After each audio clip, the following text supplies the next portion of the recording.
পোশাক খাতে ভর করে এগিয়ে চলা রপ্তানি আয়ে অন্যতম ভরসা হয়ে উঠছিল অপ্রচলিত বাজার। বিশেষ করে ইউরোপ ও যুক্তরাষ্ট্রের পাশাপাশি অস্ট্রেলিয়া, জাপান, চীন কিংবা আফ্রিকা ও লাতিন আমেরিকার দেশগুলোতে বাড়ছিল বাংলাদেশি পণ্যের চাহিদা। সে অনুযায়ী উদ্যোক্তারাও হয়ে উঠছিলেন আশাবাদী। কিন্তু সেই প্রত্যাশার জায়গাও হতাশ করেছে সবশেষ অর্থবছরে। তথ্য অনুযায়ী সবশেষ 2025-26 অর্থবছরে $616 কোটি পোশাক রপ্তানি হয় অপ্রচলিত বাজারে, যেখানে বছর ব্যবধানে আয় কমেছে 4.25%। ইপিবি তালিকায় থাকা 15টি দেশের মধ্যে রপ্তানি কমেছে 9টিতেই। এর মধ্যে সবচেয়ে বেশি রপ্তানি হারাতে হয় অস্ট্রেলিয়া, জাপান, কোরিয়া, ভারত ও রাশিয়ার বাজারে। আমরা যখন একটা কম্পিটিটিভ মার্কেটের সম্মুখীন হয়েছি, তখন আমাদের ওই ভ্যারাইটি না থাকাতে আমরা হয়তো ওই যে লোয়ার সেগমেন্টের সেইখানেই আমরা মোটামুটি ভালো করতেছি, যার জন্য এক্সপোর্টটা খুব বেশি ফল করে নাই। কিন্তু আমাদের এটা রিকভার করার জন্য যেটা দরকার ছিল, আমাদের আরেকটু ওয়াইড রেঞ্জের একটা ভ্যারাইটি থাকলে আমরা সেইখানে গিয়ে করতে পারতাম। আমরা প্রাইস কম্পিটিটিভ হইতে পারি না, বিকজ গভর্নমেন্ট সাপোর্ট নাই, আমাদের প্রোডাক্টিভিটি কম। এখনই আতঙ্কিত হওয়ার কিছু নাই, কিন্তু এটা আমাদের একটা সিগন্যাল হিসেবে নেওয়া দরকার। এবার সবচেয়ে শক্তিশালী বাজার ইউরোপেও বড় আকারে রপ্তানি হারাতে হয়েছে উদ্যোক্তাদের। অর্থবছরে আয় আসে $1,906 কোটি, যা গেল বছরের চেয়ে 65 কোটি কম।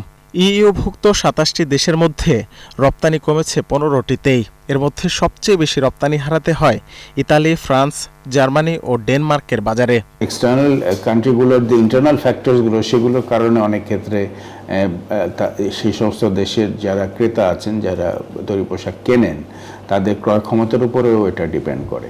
আমাদের কাজটা হবে আমাদের যে সমস্ত লুপহোলসগুলো আছে, যে সমস্ত জায়গায় আমরা ইমপ্রুভ করতে পারি, বা বিশেষ করে লিড টাইম তো অবশ্যই একটা অত্যন্ত গুরুত্বপূর্ণ বিষয়, এবং সেই ক্ষেত্রে আমাদের বন্দরের সক্ষমতা চলে আসে, আমাদের লিড টাইমটা কীভাবে আরও কমানো যায়। বিশেষজ্ঞরা বলছেন, ট্রাম্প ট্যারিফের ধাক্কায় বিশ্ববাজারে প্রতিযোগিতার যে চাপ তৈরি হয় তা সামাল দিতে পারেননি উদ্যোক্তারা, যার পেছনে বড় কারণ পণ্যের স্বল্পতা, দুর্বল লজিস্টিক্স ব্যবস্থা ও গ্যাস বিদ্যুতের সংকট। নতুন পণ্য না আনলে নতুন বাজার ধরা যাবে না। নতুন পণ্য না আনলে বড় যে বাজারগুলো ইউরোপ এবং আমেরিকা, সেই বাজারেও আমরা কিন্তু আমাদের রপ্তানিকে সম্প্রসারণ করতে পারবো না। প্রথম কাজ নতুন পণ্য নিয়ে আসা, এবং যদি আমরা এই ব্যবসার পরিবেশ ভালো করতে পারি, যদি আমরা অধিকতর বিদেশি বিনিয়োগ আকৃষ্ট করতে পারি, তাহলেই কেবলমাত্র বাংলাদেশ ভবিষ্যৎ দিনে রপ্তানি বাণিজ্যে আরও ভালো করতে পারবে। সবশেষ অর্থবছরে পোশাক খাতের মোট আয় $3,870 কোটি।